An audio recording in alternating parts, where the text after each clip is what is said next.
You're listening to the Social Selling Simplified podcast. Stick around if you too are obsessed with learning things that actually work and believe that success leaves clues. We're all about identifying results-producing roadmaps and getting super clear on how to scale and grow your online business. From part-timer to president, social selling expert Ashley Shaw will help you connect the dots and take the guesswork out of what works to grow a social selling empire. It's time to hear from social selling legends, listen in on truthful conversations, and learn the best tips and tricks to reduce the marketing overwhelm so you can build the social selling business of your dreams. If you're ready to go all in, no holding back, and build the business you've always wanted, you're in the right place. Here's your host, educator, social selling guru, and fitness industry OG, Ashley Shaw.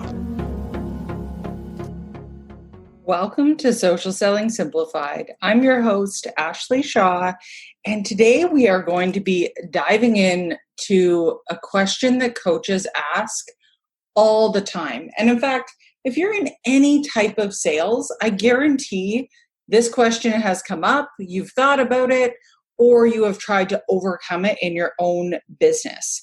And this episode is all about how to overcome the price objection and actually get people past the price. So when it comes to being in any industry that's out there, there's often a separation between the low cost version and then there's a middle ground and the higher cost version. So when I was in the fitness industry working in physical fitness club locations, we always described it as those three areas or markets, right? You have your luxury brands like Equinox and those sort of companies that can easily get away with charging $100 plus a month. Then you have everyone sort of in the middle that's around that, let's call it like $30 bi-weekly, somewhere in there.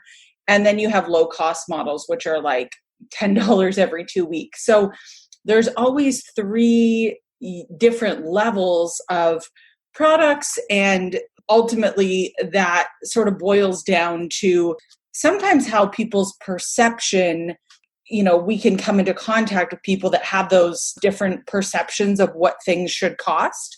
So I want to draw your attention there for a second, because I do think that it's really important that we understand that it's up to us to be able to explain to people what the differences are between those different levels. And for that example, I want to talk about a diamond ring here for a second. So let's say you have a beautiful diamond ring and you see a price tag of $20,000. Now, no one has told you about anything about this ring. You don't know how many carats it is. You don't know the clarity. You don't know the cut. You don't know the color. And you don't happen to know that it belonged to Queen Elizabeth. So your thoughts on that diamond, if you were to guess how much it will be worth, you'd probably lowball it, right? If you didn't have all that information, you'd probably say, well, you think about it, you'd look down at your hand, you'd think my ring, well, I know we paid this for it. Looks pretty similar. I'm going to ballpark it around the same. Now, if somebody were to then sit down with you and say, okay, so this diamond ring, this is the color. It's colorless and, all those things about rings that people talk about. This is the clarity. This is the cut. It's a 1.25 carat, et cetera, and it belonged to Queen Elizabeth. Your perception of that diamond, looking at the exact same diamond, would be very, very different, right? Because your basis for what you're looking at, the value of it, would be coming from a place of having more information.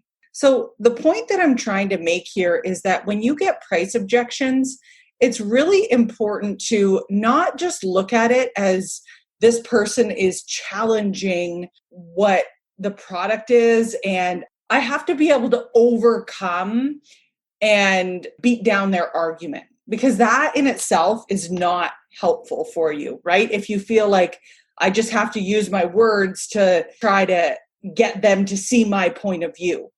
That's not what it's about. This is about persuasion. And persuasion is much different. Persuasion is not combative. It's not about throwing a bunch of facts really in front of people, but it's more of explaining why something actually is saving you money and why there's value in the offering of that product. So if we go back to the diamond ring example, and I were to say, this diamond ring is actually worth $20,000.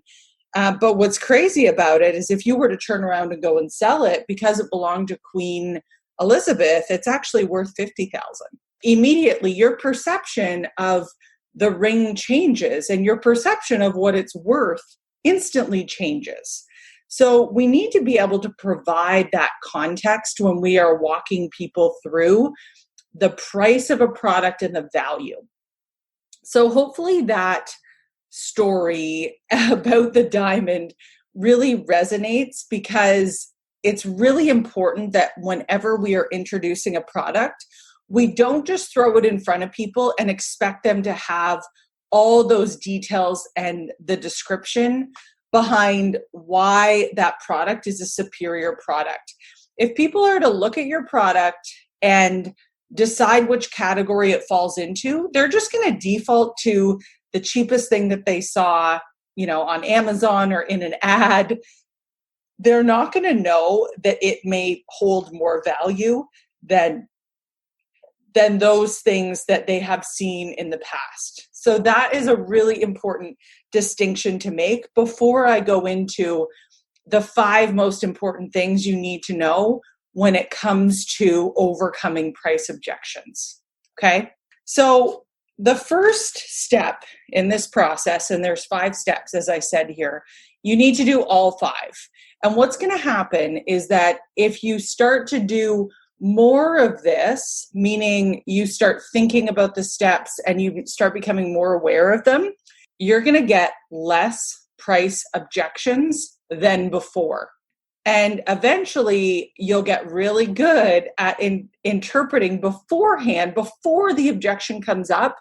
You will know what to say in order to help persuade people and get them to see the real value in your product. So if you're getting a lot of objections right now, I almost want to tell you, it's not your fault. Don't worry about it. But you might not have the skills to be setting it up properly. So it's a completely normal problem that people in the sales industry make. It's not something that you have to be worried about. Oh, well, if my mother doesn't see the value in this, then no one does. Let's not get too far ahead of ourselves here, right? The people around you might not be your ideal customers, and you probably haven't done a great job of unpacking these steps because you just don't know them. And that is completely normal. That's totally fine. The stuff I'm going to teach you comes from 16 years of sales experience. So it doesn't it's not in every sales manual out there on how to do this. So there's going to be 5 steps. And these steps, if done properly, will actually get you to the point that you will not need to overcome price. But if you do, then I'm going to teach you how to actually be able to do that in a way that is not slimy. It's not, close the virtual sales door and lock it behind you and then have people ghost you and think I can never have a conversation with this person because they tried to box me in or whatever. Okay. So step number 1 here is to choose your mindset. What that actually means is that there's 2 ways you can look at sales. You can look at selling as something that, it makes me anxious. I'm asking someone for something. Or you can look at sales as service and service as sales.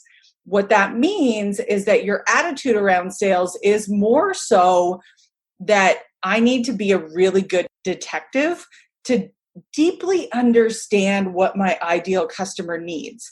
And if I can do that, the solution to their problems probably lies in my toolbox. But if it doesn't, then that's okay too. And that is the true difference, because you're going to go at it a completely different way if you think that you are asking for something and trying to get someone to just buy something from you, versus if you believe that, no, like selling is really just a matter of deeply understanding someone's needs. And it's really about service. Like, the better I get at asking questions, the more I'm going to be able to help people. And that is the first mindset shift here that is extremely important for you to wrap your hands around and understand where you sit in those with those two paradigms, because they are very, very, very different. Now, one activity that might be helpful is just to think about, when is the last time that you actually experienced great service? What did it look like? Like, maybe you were in a restaurant and the server was like super good at, like, starting off with, can I get you guys some cocktails? And what would you like for an appetizer? And he or she is doing all the things, like all the right things to really service you. But in the end, you actually bought more because she asked great questions. She or he asked great questions. And it caused you to think about, oh yeah, it would be really nice to start off our meal with a cocktail, or that sort of idea, right? So that is step number one. Step number two is to build rapport. Before you go into any sales interaction, you really don't want to just swan dive into, oh, hey girl, I see you're on a health and fitness journey too. Or, hey, pretty lady, like, looks like we have a lot in common.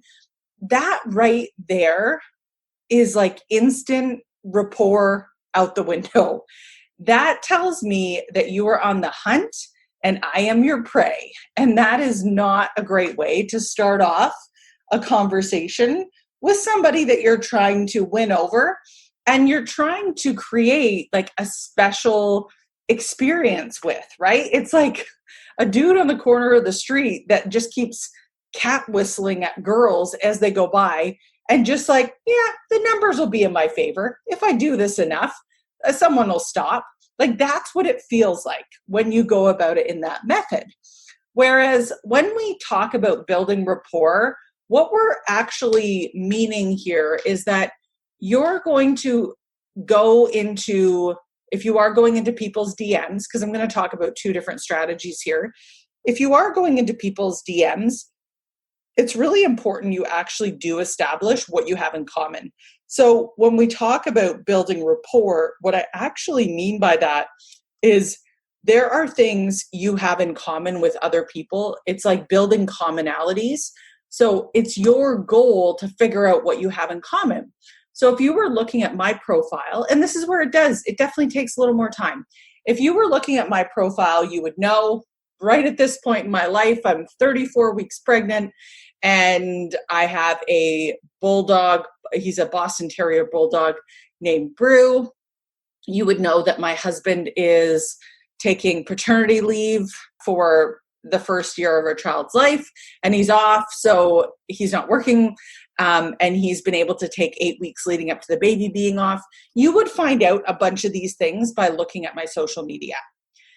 Building rapport is looking at those things, deciding what you have in common with me, and then establishing and starting the conversation that way. So you may say when you start off, hey, Ashley, I've been checking out your feed. It is so awesome that your husband has been able to, quote unquote, retire for the year and take some time off with you. I really wish my husband was able to do that when we had our first baby. How are you adjusting to life with both of you guys home, or whatever, right? It's something like that. That is how you open the conversation, because one, you're showing me that you actually care and that you have taken an interest in my life. Whenever I get those messages like, hey, thanks for liking my post, I'm like, one, what post? I don't remember what I've gone in and liked, but it's about you. It's not about me. So why would I pay attention, right? So building rapport is really about figuring out what you have in common with that person and leading with that. Starting with that, because my guard will instantly go down if you start talking about pregnancy, if you start talking about dogs, if you start talking about my husband, instantly my guard goes down, right? I like you more. I trust you more. You built some rapport. So that is step 2. Now, the one thing I do want to mention is I've talked about if you're going into the DM method, like you're going to direct message people, cool. That's the way you want to go about it. Maybe you're somebody that's like, I don't know if that's my style. I don't want to DM people. Like that just doesn't feel very good for me. What you actually want to do in this case is your social media is going to do a lot of the putting out there what your values are. Like you really want to showcase in your life what's important. That is the purpose of social media, is to build curiosity. And then when you do have a call to action post, meaning you're asking people to engage, that's where you're going to be able to not only build more rapport, but really know who is interested more so in what you have to say and what you have going on. So your call to action posts, I would always suggest doing a free community Facebook group where you invite people to join. And then it gets them just that one more intimate step closer to you and your business, where now you have permission to talk about health and fitness way more often, because that's obviously your group, right, that you're going to be talking about. So you can get them into that group and start building rapport, showcasing your value. What I really like about this strategy is that rather than sending like 100 DMs a day, the more you can get people to, 1, get into your Facebook group, and 2, get on your email list, the easier that you can start to automate that communication. Or think about it this way, instead of sending 100 DMs, you're putting together a really thoughtful email, or you're putting together a really thoughtful post that day. I think that that is really an important piece of the larger scale of the puzzle here, because you will have people all the time that are going to have objections and aren't your ideal clients. So rather than spend so much time every day trying to get into their DMs and send them private messages, to me, it's a much better use of time to build a community and to build an email list where people can self-select if they want to be there or not. That is just 100% how I've grown my business. And I would way prefer you to put your efforts in things that are working, instead of it feeling like, okay, like, I can put my head down for the night, but tomorrow I got to do it all over again. That is the difference, because you can really build momentum in Facebook groups and with your email list without having to send the same message 100 times over. You're able to serve so many more people. So after you've done a great job of building rapport, there's going to be some back and forth, and I'd reply to you like, yeah, we're getting adjusted. It's been a hot summer, but we're loving it. We're able to go swimming together most days, take the boat out, like do a lot of things together before that we couldn't do based on his schedule. And so we're going to have this back and forth bit of dialogue. I am going to keep leading the questions as the, call it the coach or the social seller here. I am going to keep asking questions to this person I'm trying to build rapport with. And so I may say like, hey, I can also see that it looks like, you like to work out. There's a couple of Instagram photos I see there of you like loving protein shakes and all that sort of stuff. What are your health and fitness goals that you're working towards? Like something like that, right? So this is step number 3 that I'm getting into, which is focusing on what are their goals. Because if you're going to offer me a solution, you need to first understand what my goals are and why this goal is so important to me. Because the price, really, when you think about putting a price on your happiness, I'm going to be much more willing to spend money in the areas that I think are truly going to make me happy. And it's your job to make that connection between this is your goal, this is what you told me your goal was, and this is the offer, and this is what it costs to get there, sort of idea, right? It helps close that loop. So you want to ask questions about their goals. Like, what are they working towards? I know again, you could say like, I know you're pregnant right now. How are you finding it? Are you still doing, your workouts? I know, just like watching your journey, I can see that you always have worked out. So how are you finding that? That sort of idea. That is going to open up for me to share how I'm really doing, right? So I may say, I'm finding it really challenging to get outside as much just because I'm so hot these days. True story. So I'm finding that my workouts are a little bit different than normal. I'm also getting a bit bored of doing the same things over and over again. I'm not really sure if I should be doing higher intensity stuff. I'm reading stuff about, I shouldn't be doing too much supination stuff on the floor. And so I'm like a little bit lost on what I should do. So that is the question around getting their goals. You're going to be asking them about what their goals are, how it's going for them, how many days a week are they working out, how intense are their workouts, are they liking them, are they motivated, all those sort of questions, right?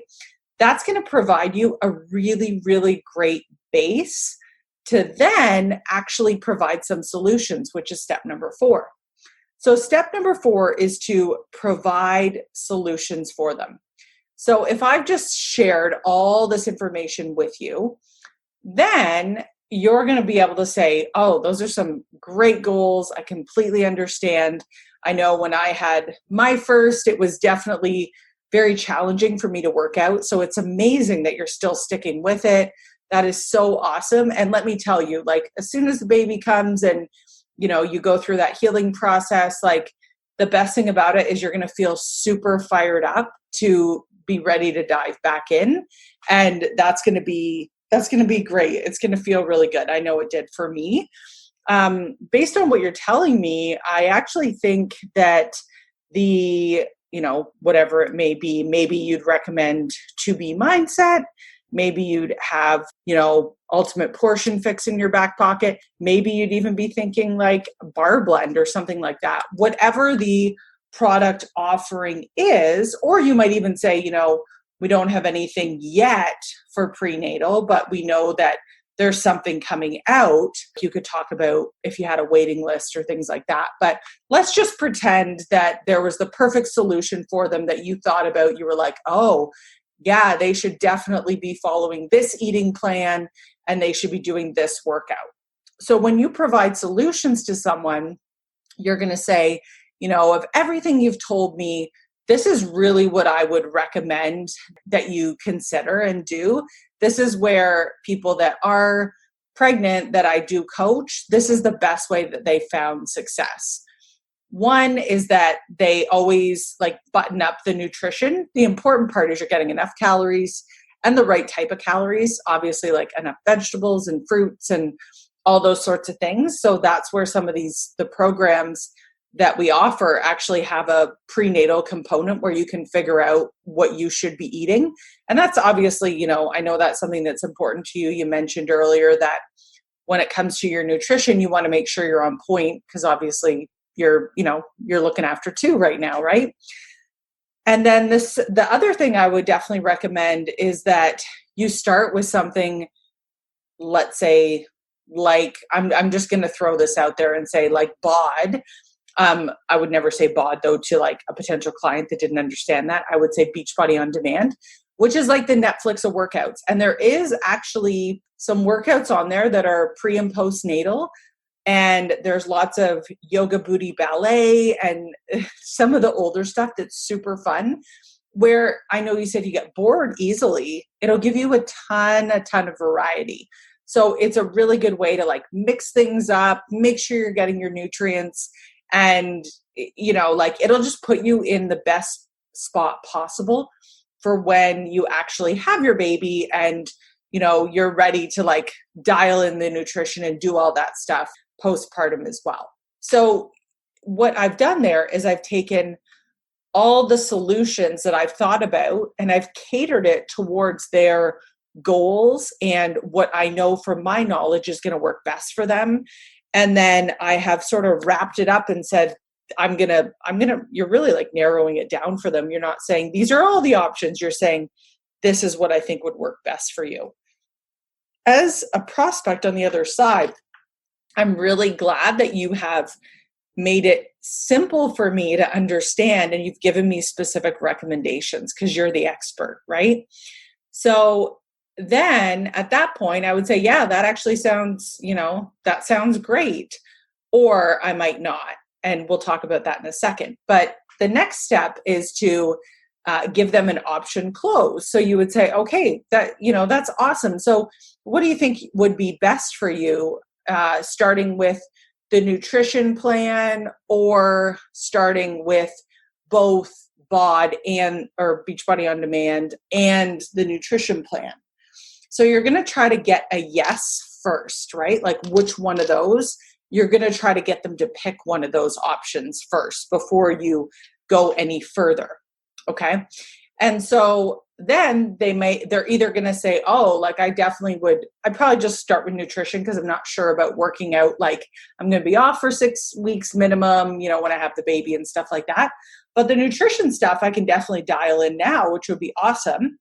And maybe I'll just start with that, right? You're either going to have them pick one of those options, or they're going to say, oh, well, like, I don't know, like, how much is it? That sort of idea. So those are sort of the two paths. Either they're going to say, yep, I'm on board, da, da, da, da, or they're going to give you, like, they're sort of going to pump the brakes at this point. And so what you want to do there is if somebody asks about the price, or, like they sort of start giving you a little bit of objection, like, I'm not sure. Like it could be, these are the most common objections that come up. We've got time, we've got money, we've got making the commitment, we've got talking to my spouse, and then we've got like, I'm not really sure if I'm going to like it, right? So those are the 5 objections that come up the most often. So if someone gives you any one of those, then what you're going to do, let's specifically talk about price here because that's what this episode is about. You're going to break it down to the ridiculous. Okay. So if you, for example, I'm going to do some quick, as one of my bosses used to call it, cigarette math here, cigarette pack math, old term, but always found it a bit hilarious when he said it. So $99, let's say for BOD over 12 months is $8.25 a month. So when you look at that, that's really, really darn cheap. And if you divide that by 30 days, BOD ends up being 30 cents a day. Like how easy is that to buy into, right? And then if we look at Shakeology, if we were to take, let's just say $130 divided by, I don't know about you guys, how long, if you're like 30 days and then you need a new bag, or if you're like kind of every other day, let's just say the average is like someone is drinking every other day. It works out to be over 2 months, like $2 a day. And then you get your protein in. When you compare that to a piece of chicken, it's on the same par as that, right? So you want to break it down to the ridiculous, because when somebody sees that number of what BOD actually costs, $99, or maybe they see the price of like like your protein shake, whether it be Shakeology or something else, if you're not a Beachbody coach, you want to break it down to the ridiculous so that they can really start to understand how much per day it costs versus the price up front. Because you think about it, like how often do we go to Starbucks and get like, I was just there the other day and I got the, mango dragon fruit refresher and it was like $6. And, that would be something that a lot of people would not think about that purchase as adding up, but it does. It does add up, right? So breaking it down to the ridiculous is a really good way to get people to focus on something outside of just that price all at once. So that's the first thing I would do. If someone was like, well, like, how much does it cost? I would break it down to that. I would say, BOD is a year, you have a year of access. So you see what I just did there? I didn't say, oh, you pay for a year. I'm changing that wording to you have a year of access. Like what's in it for them? You have access to over 600 plus workouts, and it ends up being like 30 cents a day, which is incredible, obviously. And the total price for it is $99. Don't put .00. Don't put a dollar sign. That just draws attention to that price. Don't do all that stuff. Just keep it $99. And then you could say, and in terms of the nutrient dense supplement that comes with it, this is really going to help for those days. Like for me, I hate like thinking, oh, I got to eat some chicken breast, or like that's not something that I like really love or enjoy. And I know when I'm tracking my food, I always need more protein. Like that's one thing that's always super clear. So I love to be able to have something with protein in it right in the morning, especially if I don't feel like eating eggs or I don't have time. I love a good protein shake. So I am obsessed. And that is a really important part of managing weight loss or toning up, adding muscle, all those sort of things. You need to make sure you're getting enough protein. So that's where Shakeology comes into play, or whatever protein supplement you guys are working with. You need to have something that you can easily have that you're going to be pumped about and you're going to be able to get enough protein. So it might be something that, if it were me, I would actually say to them, like, how many servings of protein are you getting? Everyone's needs are going to be a little bit different. Why I love to have a bag of Shakeology around is for those days in the afternoon where I'm feeling a bit draggy and I either need a nap or I feel like I need a handful of Smarties. This is the perfect thing to sub for it. Or in the morning when I'm in a rush, like you can give them a couple of examples of why you really like this. And here's the thing, like it starts as a process, right? The first time you buy Shakeology, I don't know about you guys, but I was like, okay, it's expensive, so I don't want to have it every day. I was like, I'm just going to keep it in my pantry and then I'm going to slow down the shipping orders and see how it goes. Like that was my first thought around it. And then once I had it in my house and I would try to go back to other stuff, like just because I had it and wanted to use it up, the taste was never as good.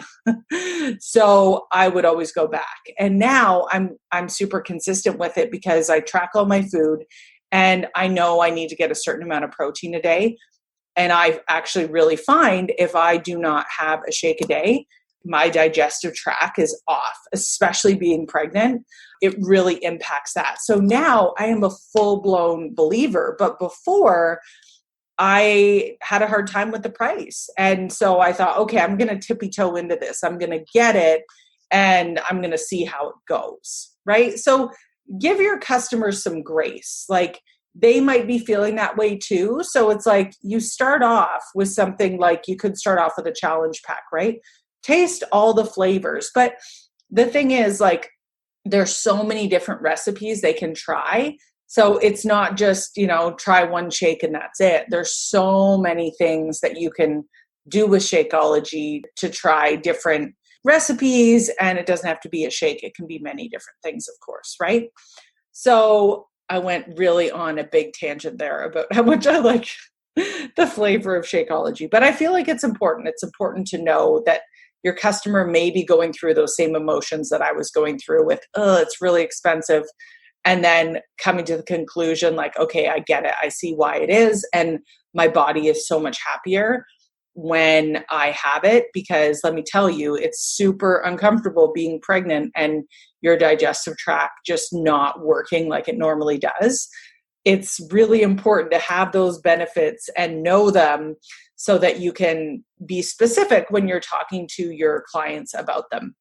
So you're going to break it down to the ridiculous, and you're not going to put the dollar sign. You're not going to put .0, like the pennies and cents, like get out of all of that. And if someone says, well, you know what, that seems really expensive. Like $2 a day is quite expensive. One, I don't think that you're probably not going to get that answer very often. But if you do, then you can go back to, I completely understand. Many people have felt that way before. And I know I did in the beginning too. And what I found is that I wasn't getting enough protein each day to see actually any of my goal come off. Like, let's say their goal is to lose weight or whatever. Not everyone's goal, obviously, is that they're pregnant and trying to work out. But if you don't eat enough protein through the day, you're going to be hungry. So it's really important that you're getting enough protein in. And so other people have felt that way before. They thought like, I don't know, like $2 a day for a shake, like I'm not really sure about. The best part about it is that it's going to replace, like, you don't have to go and buy like a whole pack of chicken or another protein that is expensive. You're going to be able to sub this in and actually make sure you're hitting that protein goal, which is really important for you to get to your goals. And there's a 30-day money back guarantee. So if you don't like it, then you can send it back. So it's like risk-free to try it out. So what would be easier? Do you want to start with the challenge pack with this or the challenge pack with this? Like, you basically will give them the answer and then give them another option close, right? So the thing about this is, like, obviously you got to know when your comfort zone is of like, okay, I'm going to give them some time, let them figure it out. Again, another reason I really, really like a Facebook community group, because then I could put them in that group if they weren't quite sure. They just want to get a vibe for like the accountability and support, because that's another thing we didn't even talk about in that price. It is including that accountability and support. And like, if you've ever met with a trainer, they're expensive, right? It's like $60 to $100 an hour, which is not even happening right now. So at $2 a day for Shakeology and, include, bot on top of that, it's incredible to be able to get accountability and support, get that extra serving of protein in, and have something you can do from the comfort of your home. You're just so much more consistent, obviously, right? When you don't have to go somewhere to get a workout in. If it's 11 o'clock at night, you can still bang out that workout. I've done that many times before in wanting to follow a program and follow that accountability of the schedule and get it done. So hopefully that has provided some help, some language, some key tips and tricks for you guys of what you can do. And I would absolutely encourage you, if you are not yet in the Done For You posting party that is coming up, definitely make sure that you jump into that. It's happening July 27th to 31st. And by going to ashleyshaw.ca/posting party, I'm actually giving away my inviting scripts. So what you've just learned today about price, it's really interesting because when you're inviting, there is a similar formula that you're going to use in order to invite people to the coaching opportunity.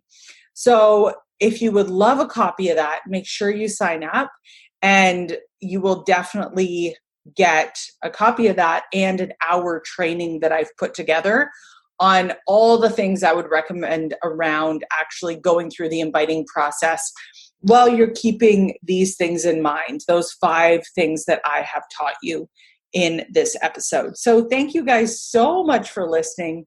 I really, really appreciate your focus and your drive to make your business successful. And I can't wait to learn more about how this episode has helped you. Make sure to leave a comment below. I would love to hear what your biggest takeaway was. Are you a health and fitness coach looking to up your game when it comes to your marketing strategy and keeping your funnel flowing with killer leads? Our monthly marketing funnel membership is definitely for you. This membership gives you monthly done-for-you social media posting templates, Facebook group posts, weekly emails, and a freebie, all written by a professional copywriter to spark curiosity and grab attention. This strategy has been shown to boost engagement as much as 80%. Never worry about running out of people to connect with this strategic monthly marketing funnel membership. You'll get all the tools you need to post on social media consistently and strategically to attract your ideal customers. You'll be provided with value-packed content to help you serve the people at your table and those watching you in your Facebook group, email list, and on social media. Plus, you'll get access to content and training from yours truly to help you continue to grow your business to the level of your dreams. If you're already getting excited, you can get on the wait list by heading to ashleyshaw.ca/waiting list. That's ashleyshaw.ca/waiting list.